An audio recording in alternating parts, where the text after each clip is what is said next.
Welcome, everybody, to another episode of the Startup Junkies Podcast. Thank you for listening. Before you even get into it, just go and give us a good review before you even listen, just in case you don't like it. My name is Caleb Talley. I'm the Director of Marketing and Events at Startup Junkie. I am joined by my usual co-hosts, Jeff Amerine and Matthew Ward. Hey, good to be here. Happy day. It's a happy day. America wins today. And I am very pleased to be joined, or for us to be joined by our special guest today, Dr. Joseph Daniels. How's it going? Good. I'm doing good. And Jeff, you're right. It's a special day. It's a special couple of days, I guess, right? It may end up being a special month, right? Special week, special month. Round out the year. You know what, regardless of which side of that whole equation you're on, seeing that kind of voter turnout, that's always a good thing. Increased participation and people, you know what, a lot of people get angry about the things that are not right, and there are things we need to work on. But one thing that is right is we have the right to do what we did yesterday, and there's rule of law, and it's, anyway, enough said. A lot of people, billions of people wish they could do what we get to do, and we take it for granted. So absolutely. I'll leave it at that.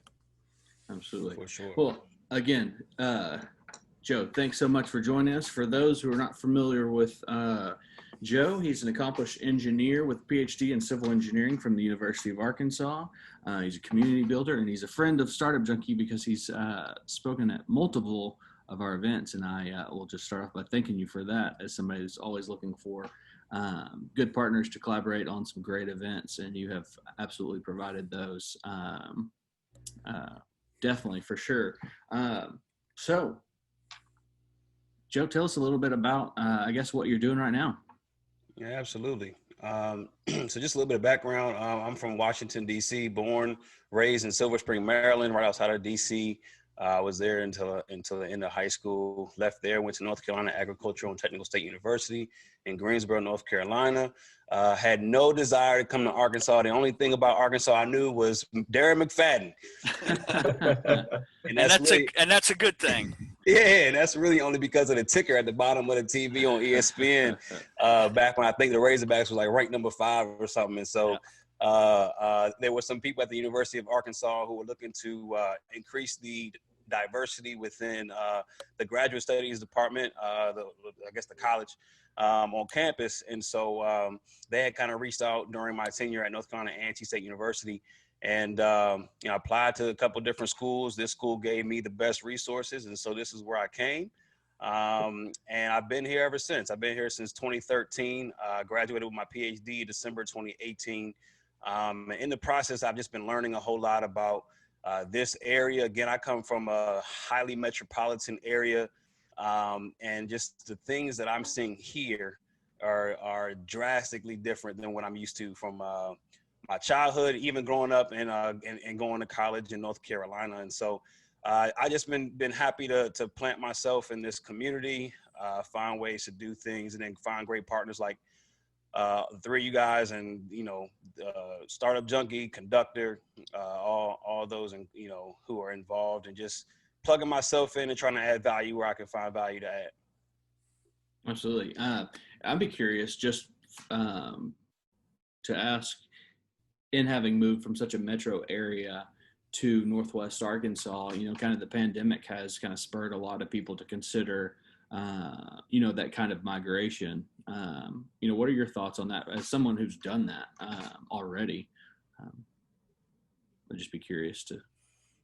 In terms of going from like a big metro to a place like this? Yeah, absolutely. Just kind of like, I feel like a lot of people see that, I guess in a place like Northwest Arkansas, you can have a lot of the same amenities that you might have in a larger metro area, but it's a little more spread out, a little more rural. What are your thoughts on that, I guess? I think it's about opportunities, and it's about, willing to take the risk, right? I mean, at the time I came out here, I was 22 years old, just leaving college, right? So, I mean, what is there for me? I was pretty much just going out and I was attacking this area like I would if I had gotten a job with, I don't know, John Deere or something in the middle of nowhere. in terms of what I'm used to when I say in the middle of nowhere. And so it really just depends, you know, but I actually went to a furniture place not too long ago and bought some furniture, and the guy who was selling furniture there is from LA. And we're like, how did you get out here? He's like, well, you know, I was looking around and, you know, this just seemed like an area I could get to that had what I needed. And I've been here ever since. He's been out here for about 6 years now too. And so I think when people get exposed to these types of areas throughout the country and they plant themselves and start to meet the people, I think it's the people in areas like this that make the difference. Right. Because, you know, the biggest difference between here that I see in the greater Washington, D.C. area, your Atlanta area, your Charlotte area, New York, Dallas, it's really, you know, in those locations, it's what's available that makes it great. In these locations, it's the people that make it great.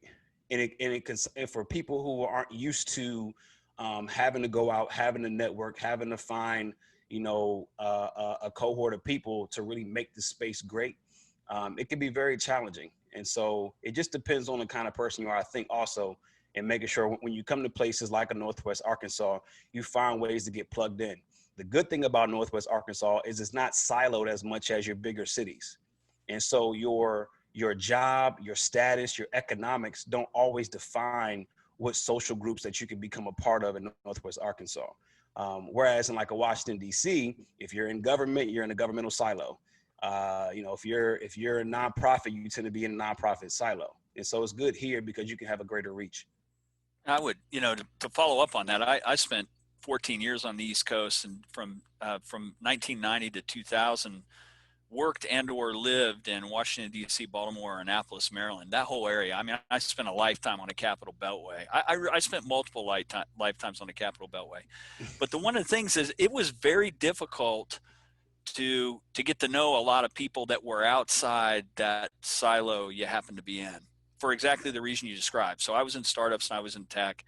I had some pretty good contacts in that space. I didn't know a lot of other people. And really it was because a lot of my day was just consumed with getting to and from where I needed to be. It was more difficult to build those links. The one thing, and I'd be interested in your reaction on this, that I think is interesting about Northwest Arkansas is somewhere around 60% of the people are from somewhere else because of the Walmart effect. They've been drawn in here, and the university has been a magnet for a lot of that too. And I think that almost like an experience of being in the military, that's forced this place to be kind of a mixing bowl. Most everybody is from somewhere else. A lot of people are.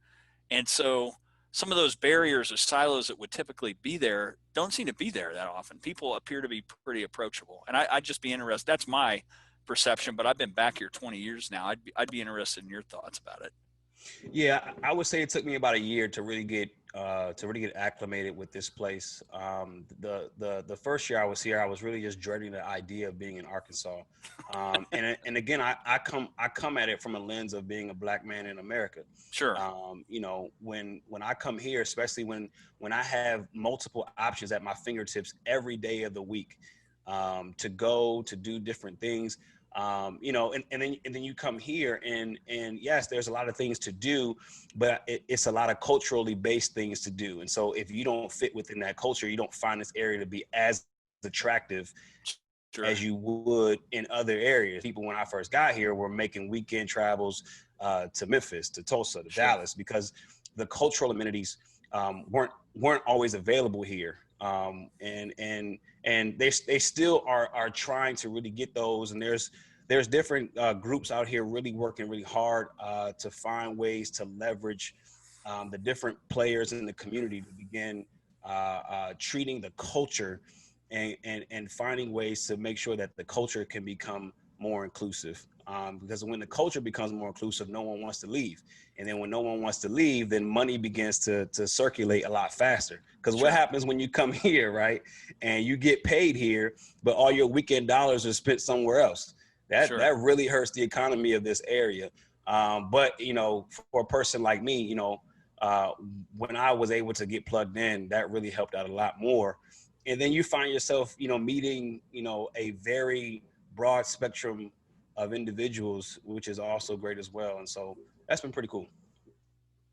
And you've worked a lot. Good perspective. No, you got it, Caleb.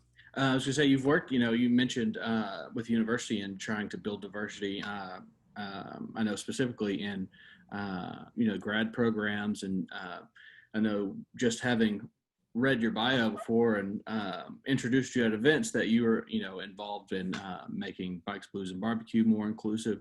I'd be interested in your thoughts on from our perspective of ecosystem building in regards to entrepreneurship.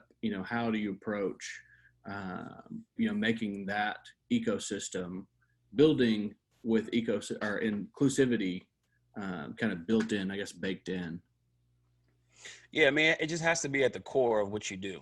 It has to be. And, we bake in everything else that we desire to be at the core. Those who are very spiritual and wear their spirituality and their religion on their sleeve, make sure it's at the core of everything they do. I've been, I'm an investor here in the area in real estate. I talk to some people and the first thing they ask me, are you a believer? And some people make that their core agenda. There's a lot of people who make the bottom line their core agenda. And so we have to begin making, inclusion and love just a part of the core essence of what we do. And, sometimes $10 million for a project or for some seed capital is amazing money. But if that money is not if the core value of what's behind that money is not something that's going to provide real, true, and authentic support and wholeness to the clientele base that business or entity or organization is serving, then it's toxic. It's a toxic resource, and then that resource begins to really plague those who are connected to the group who's doing stuff with that resource. And so it's very important as we begin moving to just kind of to kind of retrace our DNA, right? I mean, we all can't say at our dinner tables that we want to have a more inclusive environment, but it not just be at the core of everything that we do. And sometimes, you just have to take losses in order to rewrite and to rescript and to re-idealize our DNA. And then once we do that, I think things can change for the better. I want to follow up a little bit on that, because I feel like there's a lot of people that will add the words to the veneer. It's in their marketing messaging. It's all that. And I've always felt like, look at what we do. You can critique what we do, but look at what we do. I'm not going to make a bunch of pronouncements and different things. I'm going to actually try to do the right thing as it relates to expanding access and making sure we serve people well, regardless of their background or ethnicity or whatever the case may be.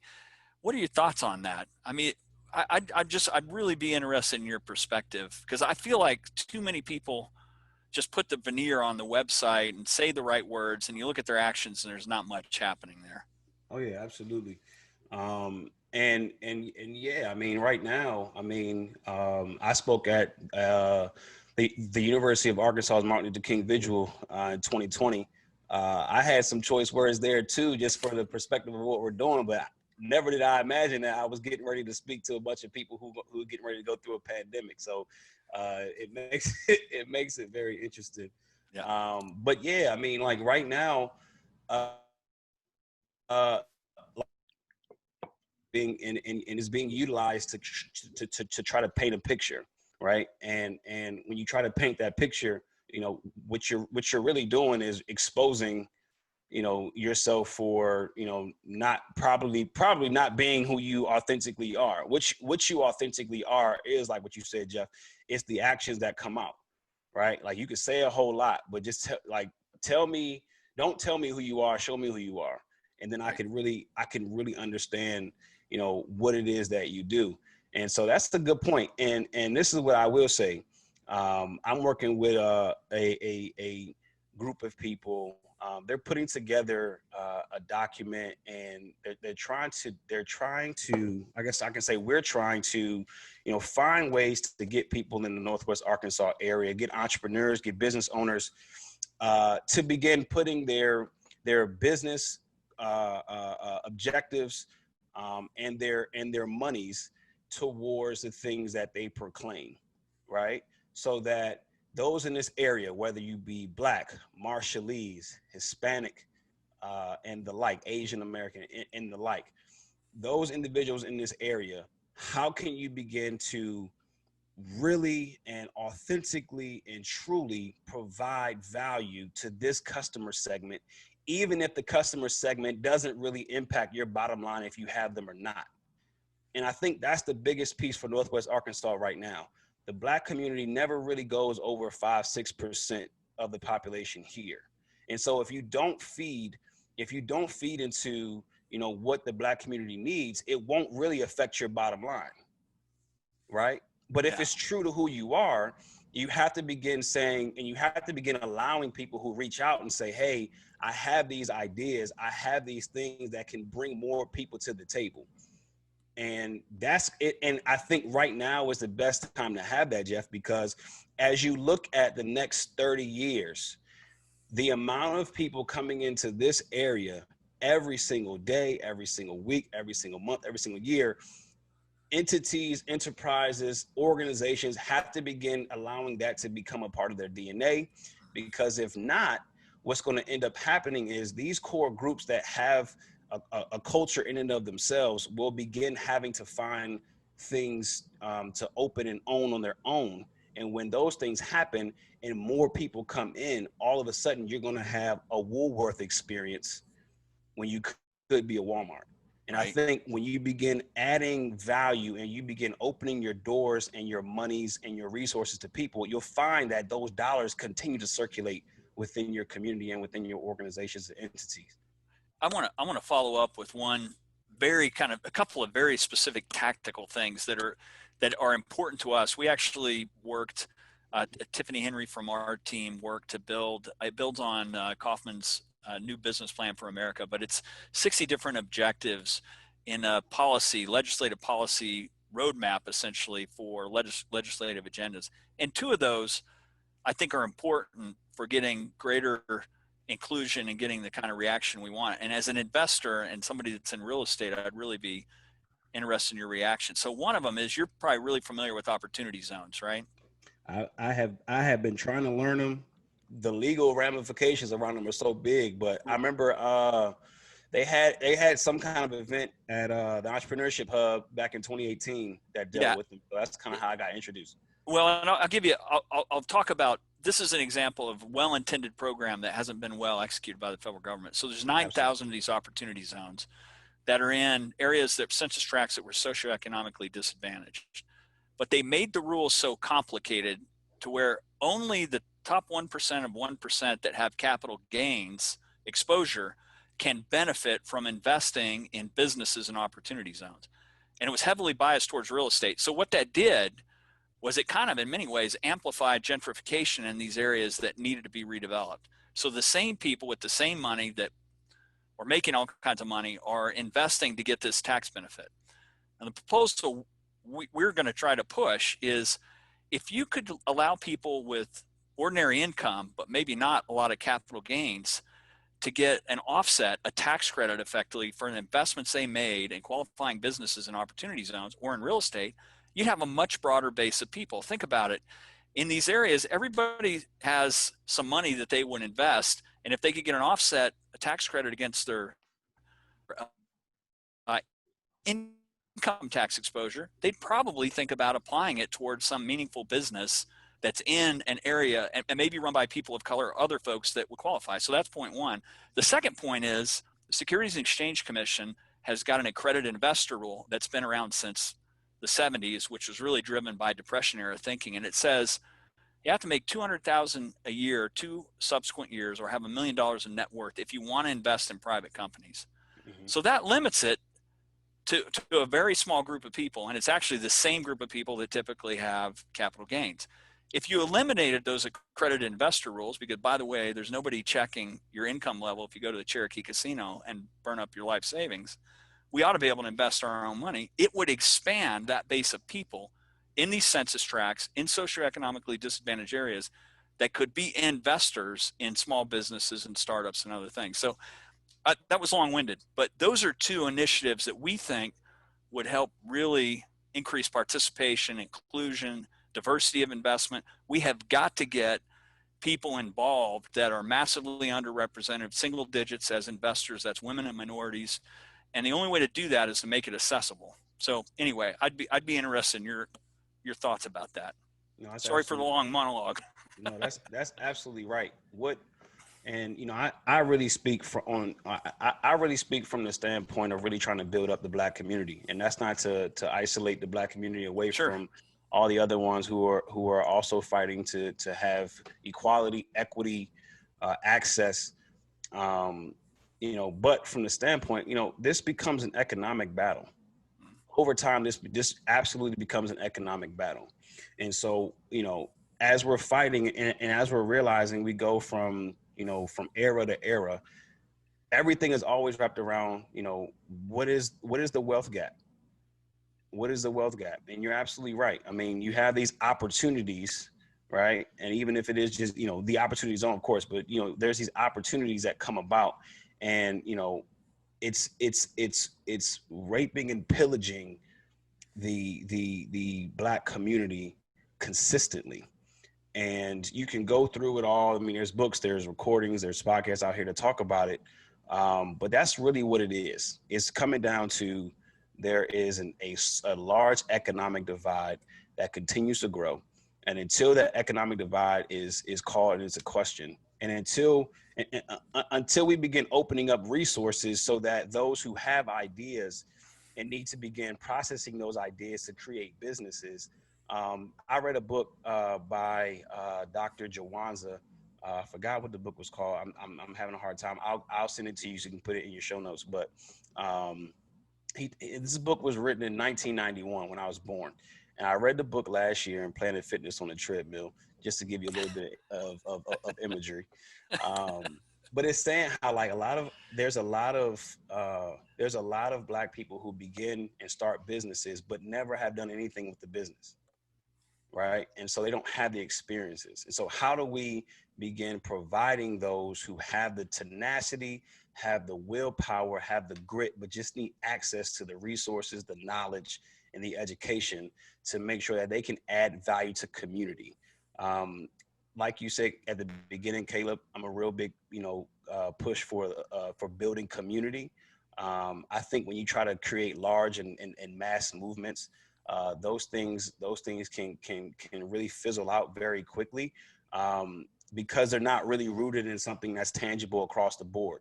But when you begin really and intimately getting involved with the community and try to find models that change community, those are the things that are really, really needed. And as we build up the Black and Brown community to really begin fostering a platform for business development, then we really begin seeing the economic exchange that's truly fair, truly equitable, and that's across the board. And to your point, just from statistics I've seen, African-American entrepreneurs are routinely have the lowest rates of new entrepreneurs, statistically. And I guess the only way to close that gap is to make those resources available that you're talking about. Yeah. And I mean, if you look at the stats, right, like Black women right now are killing it within like in the entrepreneurship space and in the startup space, in the small business, they are killing it. But if you also look at the stats, how easy it is for them to raise capital, they face the largest barriers. And so you can't tell me that the most brilliant mass of individuals, of human capital, are really pushing the envelope on getting great ideas developed and commercialized, but they find they have a even harder time just raising monies for growth. Like those become like your opportunity zones that continue to cripple our community, which really cripples everybody. And so it comes down to, yes, I understand we have a long history of division, of racism, discrimination. I get that. But when I'm doing well in Northwest Arkansas and I'm adding value to my community, everybody's doing well in Northwest Arkansas. And because it's the value add. And if the value add can be commercialized, then that's even better, because now I can now potentially employ people, which now brings more people into the area that can continue to add value. And then your taxes go up, and then we get better roadways. We have a lot more road space, you know, so that we can have, you know, an easier travel going east-west as opposed to north-south. But I digress. No, I mean, that's actually really good, Joe. And the thing that strikes me, and it struck me from the first time that we had you speak over there by the Fab Lab and whatnot, is you could play a prominent role in a lot of this, not just locally, but nationally. What's your vision for yourself? I mean, how do you see yourself really moving this needle? I could see you being in the center of a lot of this, because you get it. It seems like you got a clear vision for what you want to do. What's the big plan for your big plan? Well, thank you for asking it that way. Exactly. You had referenced, Caleb, back in the beginning about my work with Bikes, Blues, and Barbecue, trying to do things to make it more inclusive. Back in 2015, when Dylan Roof went into Mother Emanuel for Bible study and murdered everyone but a few in that Bible study, the 9 down there in Charleston, South Carolina. The outcry from that ended up getting the Confederate flag taken down from the state capitol in South Carolina. This is 2015. In 2016, in 2015 at Bikes, Blues, and Barbecue, there was an overt display of the Confederate flag and just of divisiveness at Bikes, Blues, and Barbecue. And you can't live in a city and say, you know, we value inclusion, we value equity, we value all of these things, and then allow for a 7-day event where everybody comes in from outside to come into our home. And we begin saying, you know what, we can't do anything. We're just going to let everybody be themselves. And, you know, if I'm a taxpayer in this city, I don't want to have to go to another city for a week just to let other people come into my house and wreck it just for me to have to come back. I don't think that's the right thing to do. And so, you know, for me, that kind of spurred, you know, me wanting to do a petition in 2016 to not boycott, but to ban the flying of the Confederate flag. And as I was doing that, I began posting a hashtag that was build community through love. The love piece came from AGAPE LOVE as I was doing my study of Dr. King for my speech in 2016 at the Martin Luther King Vigil at the University of Arkansas. And so, you know, I began looking at love more deeply. Like, how do we love somebody even if I don't agree with anything about who they are, where they come from, anything? How do I continue to love like God loves us? And how do I continue to express that love?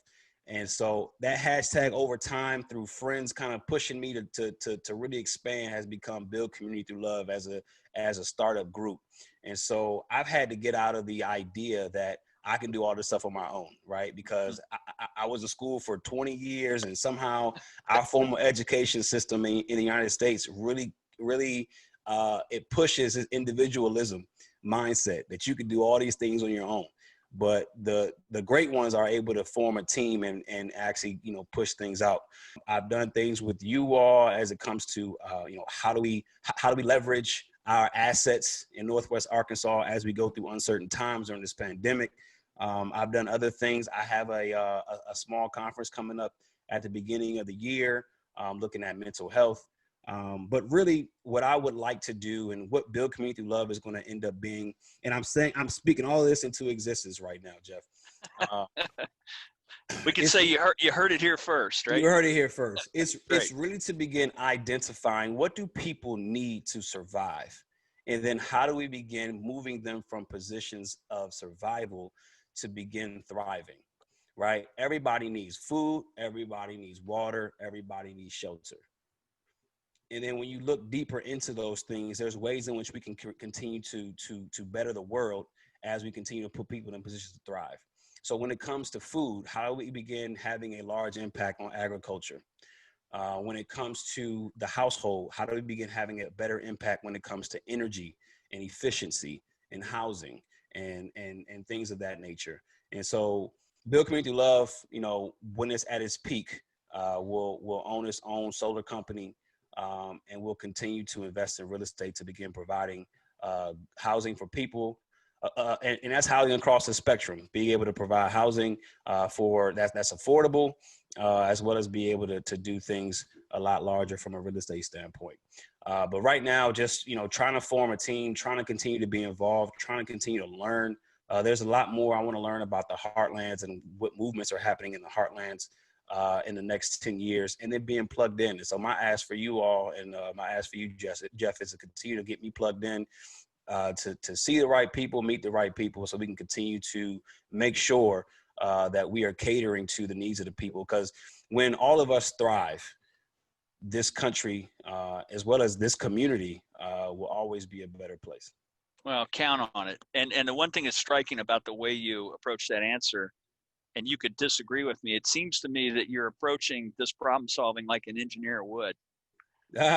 You're breaking it down at a system level, and then there's the work plan and all the targets, and honestly, that sort of systemic thinking, kind of point A to point B and breaking it down and problem solving, I think that's kind of key. If you want to have a successful movement that moves the needle, a systematic process to it is needed.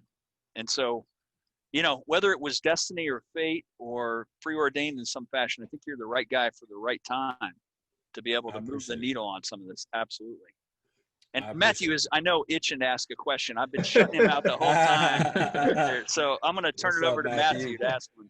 Yeah, I just had one question before Caleb lands the plane. Is what's your why, and what was the catalyst behind that?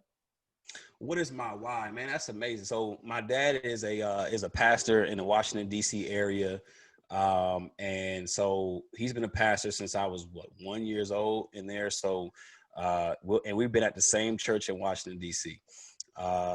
And so I'm almost 30. So he'll be a pastor for 29 years. So for 29 years, I got to sit and understand from the back and just looking at it intimately about how he really cares and really values, you know, people in the community, especially in the DC community where you have gentrification all over. And so you have people getting kicked out of houses that they've lived in for 30, 40, 50 years. You have people who are coming back from war, who are now in AA, you know, trying to get their life together. And so I've seen it, I've experienced it, I've touched it. My grandfather, who was my namesake, Joseph Wayne Daniels Sr., he worked in equal opportunity and in equal employment in the federal government. And he saw all kind of racism that actually, you know, ended up getting him fired 6 months before he was supposed to retire with full benefits from the federal government. But I saw the work that he did, and he laid within the civil rights movement. My grandmother was the first African-American school teacher in West Philadelphia school system. My uncle was one of the lead fundraisers for the Southern Christian Leadership Conference. And so when we talk about, as a family unit, when we talk about how we actually provide for people, we're talking about folks who are never seen, who are never heard of, and who systemically and routinely always have their back up against the wall. So I've been a massive privileges from what my parents have provided. Both my parents have master's degrees. My dad has a doctorate in theology. Both made great money, and they provided me with all kinds of privileges. And so, you know, my why is, you know, how do we begin getting people whose backs are systemically against the wall, put in positions to thrive? I'm getting ready to have a daughter in about 3 weeks. And so really it's how do I also create a system in a place in this world where she can understand that from a global perspective, there has been people who are constantly shoved to the side, constantly seen as lepers. And we got to give them an opportunity to experience this world like God has envisioned for them to have that same experience. And so while there's still work to be done, it's gonna outlive my lifetime. I want to be able to at least, you know, place one pebble in the whole river that's going to be able to, you know, send people down to a life where they're beginning to thrive. That's a pretty. You about to have me preaching up here, Matthew? Come on, man. You about to have me drop a verse? Oh, hey, Second Kings 5. That's pretty strong. That is definitely pretty strong. Yeah, it makes me not even want to ask like our final question, because how do you top that? But we normally land the plane by asking our guests if they had the opportunity to go back in time and visit with their younger self, before they really started to embark on a lot of what they embarked on. What kind of advice would you give yourself? Ooh, okay. So I think about young Joe, very, very, disciplined, but in love with sports, all kind of things like that. I would tell young Joe to see the world and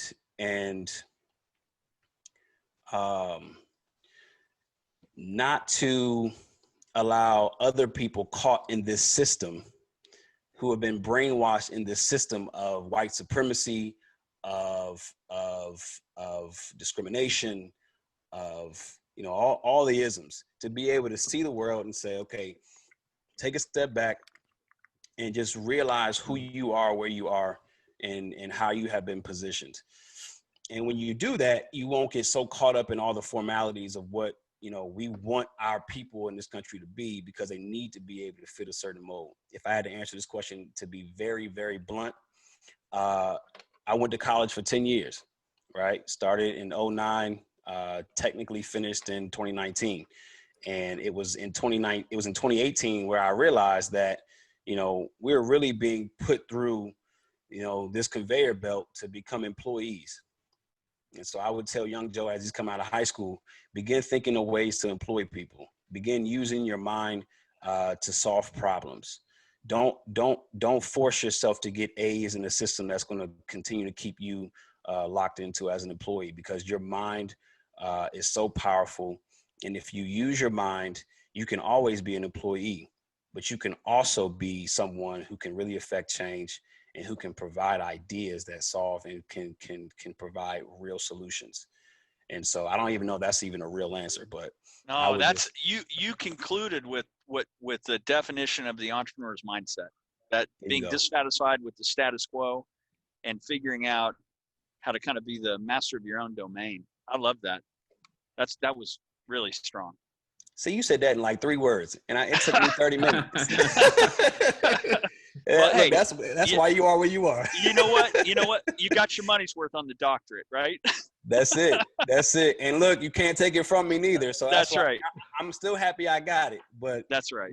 I would just say, before plunging into this system that leaves you $50,000+ in debt, right, begin to question every system you go into, because every system has been designed to keep people in this country in a certain space.